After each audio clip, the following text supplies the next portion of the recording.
बत्तियां वे माही साकू मारो संगलाना। जी अस्सलाम वालेकुम, मैं हूं अमानत अली और आप देख रहे हैं मीर टॉकीज। और आज हमारे साथ हैं हमारे उस्ताद जनाब ताहिर सरवर मीर साहब। आज हमारे साथ ताहिर सरवर मीर हैं और आगे आपके साथ क्या अमिताभ बच्चन होते हैं? क्या बात कर रहे हैं जी। मीर साहब, अली जफर का और अताउल्लाह ईसा खेलवी साहब का एक नया गाना बालो बतिया आया है, जरूर आपने सुना होगा। ये आपको नया लग रहा है? जी, ये उनके उस गाने पे मैं आपका फीडबैक लेना चाह रहा हूँ। हाँ, ये रीमेक है अमानत। ये एक चकवाल और ये जो बेल्ट है जी जी, इसका एक फोक है और वो यहाँ से ये इमर्ज हुआ है और ये लाला जी ने गाया था।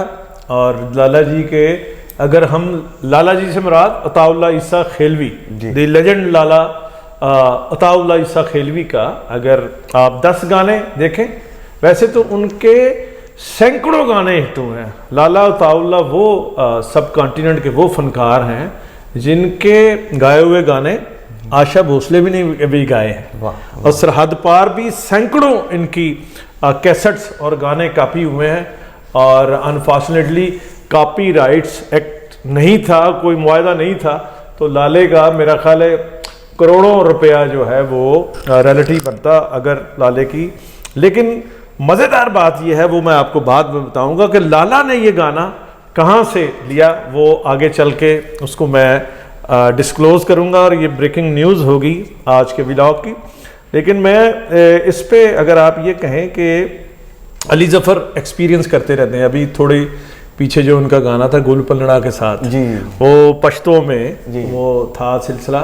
और मैं समझता हूँ कि जो हमारे पाकिस्तान की कम अज़ कम सकाफ़त है और सकाफ़तें हैं, उनको भी हमें उनसे भी प्यार करना चाहिए, उनमें भी काम करना चाहिए जैसे अली जफ़र कर रहे हैं। ये बड़ी अच्छी बात, बहुत अच्छी बात। वैसे तो ये आम तौर पे समझा जाता है कि ये पीटीवी की ड्यूटी है कि वो गिलगित बल्तिस्तान का कुछ कर लें या सिंध का कुछ कर लें, लेवा का कुछ कर लें या वो कर लें। ये हमारी आपकी सब आर्टिस्टों की जिम्मेदारी है कि हम ना सिर्फ पाकिस्तान की सकाफ़तें बल्कि सब कॉन्टिनेंट की सकाफ़तें, जो वैसे तो देखें ना, ये जीन्स जो मैंने भी पहनी हुई है, आपने भी पहनी हुई है, और ये हमारा कल्चर नहीं है, बिल्कुल ये वेस्ट से इधर आई है। वो वक्री गल है कि एक अरसे तो जीन्स जी वो अच्छी बना रहे हैं, असी बना रहे हैं जी। तो अब ये जो दुनिया है एक अरसा से ग्लोबल विलेज, इसमें से गिटार आ रहे हैं, अब हारमोनियम ਜਿਹੜਾ ਇਸ ਵੇਲੇ ਕਹਿੰਦੇ ਕਿ जी वो मेजो खान या फलाने खान टमकाने खान बजाते हैं, वो बड़े अच्छे आर्टिस्ट हैं, लेकिन ये आया वेस्ट से ही है ना। तो हमारा साज तो है तबला, हमारा है पखावज है, हमारा है सितार है, हमारा है चित्रबीना है, हमारा रुबाब है, और भी हमारे साज हैं। लेकिन ये मैं इसमें ये समझता हूँ कि अगर त्रम्पट भी अच्छा बज रहे हैं तो बेटे क्या कहने। अच्छा मीर साहब, वो अताउल्लाह ईसा खेलवी साहब के बारे में कुछ बताएं आप। अताउल्लाह साहब को जब भी कहना पहले लाला कहना जी, लाला अताउल्लाह ईसा खेलवी साहब के बारे में बताया कि जब वो जवान थे और आप भी उस वक्त जवान थे, तो बेटे मैं क्या अब मैं टुंडा हो गया हूँ, क्या बात कर रहे हैं। लाला भी एवरग्रीन है ते असी भी नाल ही उन्होंने लाला जी दे असी भी है सदाबहार। तो हाँ। उनका क्रेज क्या था लोगों के साथ, उनका कैसा स्टारडम का आपने देखा, क्योंकि उनको कवर किया, तो आपके तजुर्बे। यार अमानत, ये कुछ ना पूछो कि लाला अताउल्लाह हमारी होश से मुराद दिया कि आधी सदी कट तो कट है ना, आधी सेंचुरी की बात है कि लाला अताउल्लाह इस मुल्क में या लाला अताउल्लाह के कॉन्सर्ट हुए हैं या भुट्टो साहब के जलसे हुए। 70,000 बंदा, वाह 70,000 के क्राउड ने लाला अताउल्लाह ईसा खेलवी सुना है। और ये एक मिथ थी और एक ट्रेडिशन थी। लाला जहाँ गाता था, खवातीन आगे बैठ के अपनी चूड़ियाँ तोड़ दिया करती थी। और मैं ये समझता हूँ कि गाने में लाला ये जो थे, ये रवायत थी तुफैल नियाज़ी साहब, उनका तो गाना बड़ा दर्दीला गाना था ना, सुरीला गाना था। वो तो मेहदी हसन उन्हें सुनते थे, मलका तरन्नुम नूर जहाँ सुनते थे, अवाम भी सुनती थी उन्हें, अवाम भी सुन रहे थे, लोग भी सुनते थे। सॉरी मैंने अवाम सुनती कह दिया, अवाम मुज़क्कर होते हैं। तो हमेशा जो लोग अवाम, हमारी अवाम नहीं, हमारे अवाम, खैर, तो लोग उन्हें सुनते थे और ख्वास भी सुनते थे तुफैल नियाज़ी साहब को। इसी तरह हाजी आलम लोहार साहब, बड़े लोक स्टार, इसी तरह अनैसन भट्टी साहब, बाली जट्टी, और भी जट साहब, फजल जट, अब्बास जट, इनके वालिद बड़े जट साहब। तो ये तो सिलसिला चल रहा था, लेकिन उसके बाद अगर कोई मेगा स्टार फोक में आया तो वो लाला अताउल्ला, और हाईएस्ट पेड ये आर्टिस्ट थे, और इनका प्रोटोकॉल ऐसे ही होता था कि जैसे अमेरिकी सफीर का होता है कम से कम। तो लाले ने बड़ा अरूज देखा है, अब भी मैं समझता हूँ लाले अरूज पर गया है। और सबसे खुशी की बात यह है कि हमारी बच्ची, हमारी बेटी, वो इंटरनेशनल सतह पे काम कर रही है। जी जी, इस वक्त मैं नाम भूल गया हूँ, क्या हमारी बच्ची का नाम है? जी। हाँ, तो हमारी बेटी, हमारी भतीजी लारैब, जी, लाले की बेटी, जी जी, ऑस्कर अवार्ड में उनकी नॉमिनेशन हुई थी, और गॉडजिला में उन्होंने एनिमेशंस बहुत ज़्यादा एनिमेशंस की थी। फिल्म की हॉलीवुड में वो एनिमेशंस करती है। मैंने अब अपनी भतीजी से एनिमेशन की फरमाइश करनी है कि ये जो है चाहत फतेह अली खान, इसको गॉडजिला बना दो। तो खैर, तो और हमारा भतीजा सामल, वो भी इंतहाई पढ़ा हुआ बच्चा, पढ़ा लिखा बच्चा, इतना प्यारा, और काम कर रहा है, चौड़वा काम कर रहा है, सिलेक्टिव। बिल्कुल बिल्कुल। तो वो भी अच्छा।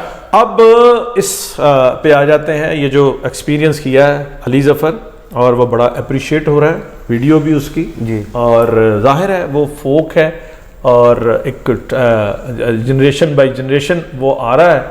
तो मैं अली जफ़र को पहले तो ये दाद देना चाहूँगा कि ये बड़ी अच्छी चॉइस है और बड़ा अच्छा ट्रैक है। अली ने पहले गुल पनड़ा के साथ, अली वो गुल पनड़ा तो खैर नई आर्टिस्ट है, लेकिन एक हमारी ज़बान जो है पश्तो, और वो हमारा उसके फ़रोग के लिए उन्होंने, उसके फ़रोग के, बेटे ज़बान को क्या फ़रोग देना होता है, ज़बान तो वो इंसानों से और उस तरह से पूरी वो जिंदा रहती है, लेकिन उसमें काम करना है, वो एक मोहब्बत और अपनायत की बात होती है। तो अब जो है वो ये फोक किया, और एक बड़ा ग्रेट आर्टिस्ट उसके साथ मिलके, तो जनरेशन में यानी वो जुड़ गया। पिछली जनरेशन जो हम थे, और उससे पहले भी लाला को पसंद किया जा रहा था, अब अली जफ़र भी पिछले 20 साल से काम कर रहे हैं, तो अली को आगे यंगर जनरेशन में पसंद किया जाए। तो ये एक सराहा जा रहा है इस सारे एक्सपीरियंस को। जी सर, लाले ने तो फिल्मों में भी, जहाँ तक मेरी इत्तला है, फिल्मों में भी काम किया है। तो दोनों का क्या क्या ग्राफ रहा है फिल्मों में? तुम्हारी इत्तला बिल्कुल ठीक है जी, है जी, जेम्स बॉन्ड के भतीजे। वो लाला जब मेगा स्टार इमर्ज हुए, तो हमारे एक डायरेक्टर हैं ज़हूर गिलानी, मेरी शाह जी से ये निस्बत है कि वो आज़ाद कश्मीर से हैं, तो असी भी अपना कश्मीर तो मकबूजा कश्मीर जिन्हों किया जाता है। तो वो शाह जी का स्टाइल है कि वो लाले को वो फिल्मों में लाए, और लाला अताउल्ला ने फिर छोटे लाले आरफ लोहार के साथ भी कुछ फिल्में की। एक फिल्म थी ज़िंदगी, जिसमें आबदा परवीन साहिबा भी थी, और लाला अताउल्ला खुद भी थे, और लाला आरफ भी थे, और लाले ने काफ़ी फिल्में की और बड़ा पसंद किया गया लाले को। और इसी तरह अब देखें अली जफ़र की तीफ़ा एंड ट्रबल, और अब भी एक फिल्म पे बहुत दिनों से काम हो रहा है। मुझे अली से ज़्यादा, अली जफ़र से ज़्यादा ज़फ़र साहब से मेरा ज़्यादा रब्ता रहता है, वो मेरे दोस्त हैं, अली जफ़र के अब्बा, और वो बड़े कमाल के आर्टिस्ट हैं। कभी कभी मुझे टेलीफोन पे गाना सुनाते हैं तो मेरा दिल करता है कि इन्होंने एडवांस दे दिया तो इनको बुक करूँ। मोमना मुस्तहसन के साथ जफ़र साहब बहुत अच्छा, उनका वोकल इतना मुलायम है, इतनी हारमोनी के साथ वो। खैर जी सर, वो ब्रेकिंग न्यूज़ तो दे इस व्लॉग में, जो आपने व्लॉग के स्टार्ट में कहा था कि ये बालो बत्तियां के बारे में। ब्रेकिंग न्यूज़ ये है कि पंजाब जिमनी इलेक्शन भी नून लीग जीत गई। सर फॉर्म 45 के मुताबिक या फॉर्म 47? फॉर्म 45 भी तेरा, फॉर्म 47 भी तेरा, तो जाली नकानामा भी तेरा। तो बालो बत्तियां के बारे में इसका बैकग्राउंड लाले से पहले ये है कि लाले ने, मेरा ख्याल है ये 1981 में रिकॉर्ड करवाया, 1981 में। और लाले से पहले एक इसी बेल्ट के एक आर्टिस्ट हैं अहमद खान मलंग ने ये रिकॉर्ड करवाया, गीत, फोक गीत। और उसकी अस्थाई जो है उसमें थोड़ा इस तरह से है कि बालो बत्तियां सप मारो संगला नाल, सप मारो संग सप मारो संगला नाल पित्तल बनाया ही सोना बनसी अमला नाल। यानी इसका शायरी जो थोड़ी गलतुल आम हो गई वो ये कि बालो बत्तियां साकू मारो संगला नाल। साकू मारो साकू नहीं, उसकी सेंस उस तरह से नहीं बनती। बालो बत्तियां सप मारो संगला नाल, यानी जो सप जो नफ्स है, इंसान का नफ्स है, ये सूफियाना अस्थाई है और उसको आगे जो फिर गीतों में इस्तेमाल होता है। ये इसका ऑब्वियस मतलब है सीधा सीधा कि बालो बत्तियां सप मारो संगला नाल, यानी जो नफ्स है उसको जकड़ो, जंजीरें डालो और उसको मारो। और जो पित्तल बनाया ही सोना बनसी अमला नाल, यानी बालो बत्तियां वे माई सप मारो संगला नाल। जो कंडक्ट है आपका, जो आपकी रियाजत है, जो आपका अमल है, उससे आप जो वो सोना सप मारो संगला नाल, पित्तल सप मारो संगला नाल। सर ये तो आपने बहुत अच्छा किया इस ब्लॉग में, आपने जो गलतुल आम जो हुए हुए थे लिरिक्स और आपने हिस्ट्री म्यूजिक की, आपने उसको करेक्शन की। तो ये मेरे ख्याल से जो सुनने वाले हैं, सुनवैये, उनके लिए आपने बहुत बड़ा एक ये तोहफा दिया है। अरे ये देखें, ये होता है होनहार बिरवा के चिकने चिकने व्लॉग। ये बच्चा मुझे ऐसी दाद देता है, ऐसी दाद देता है कि मैं जो है ना वो जा पड़ता हूँ। और ये बड़े इसकी म्यूजिक पे रिसर्च भी होती है और ये बड़े बड़े सवाल लाता है। तो फिर जो है उस पे हमने तो जग बीती हड बीती बयान करनी है। ट्रेडिशन को मीर टॉकीज में जारी रखेंगे और भी म्यूजिक पे भी बात होगी, आर्ट पे भी बात होगी, सियासत पे भी बात। देखते रहिए मीर टॉकीज। लो बत्तियां वे माही साकू मारो संगला नाल। बत्तियां वे माई सप मारो